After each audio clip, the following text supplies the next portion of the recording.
Today, I want to talk about what happens when we lean too far into either side, when the need to perform becomes louder than the invitation to be, or when the desire to sit becomes an excuse not to obey. Some of us are serving, helping, organizing, showing up, yet we're exhausted, frustrated, irritated, overwhelmed, and we don't even know why. And some of us are sitting at Jesus' feet all day, but never rising to do the very thing he has asked us to do. Hi, I'm Kemi Adefarakom, and on this channel, we'll talk about living aligned with God's design for us in every aspect of our lives. In Luke chapter 10, read the story of Mary and Martha. Now, let me say this clearly. I love Martha. There's nothing wrong with Martha. In fact, I call her the execution queen.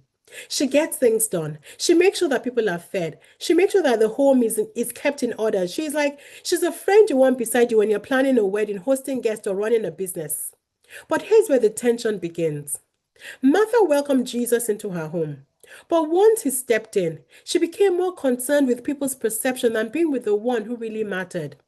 Mary, on the other hand, sat at Jesus' feet and listened, not because she was lazy, not because she didn't want to help Martha, not because she didn't care about the people, but because she understood the order of things. Jesus first. And honestly, if people had started fainting from hunger, Jesus, the one who fed 5,000, could easily take care of it. Jesus was in the room and Mary chose to be with him. But here's the thing.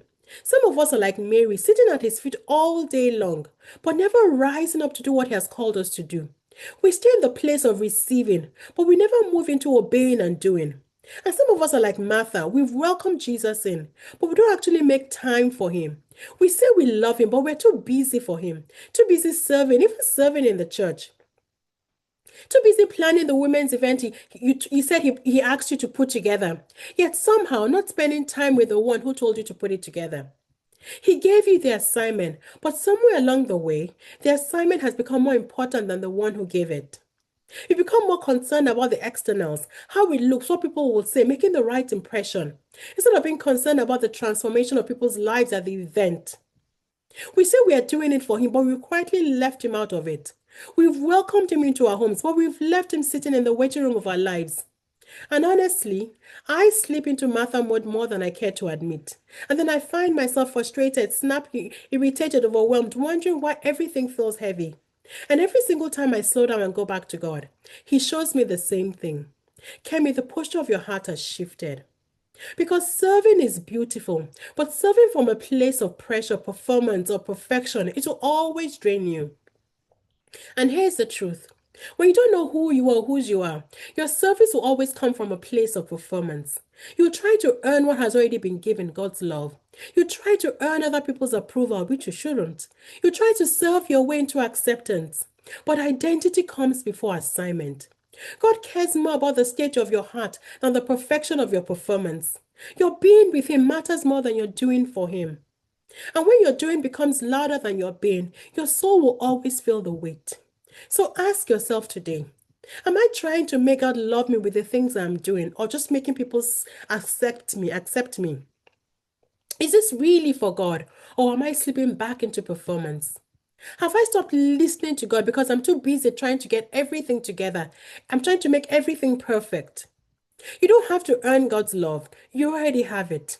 You already have his love. You already have his invitation to sit at his feet. Now, here's what I want to leave you with.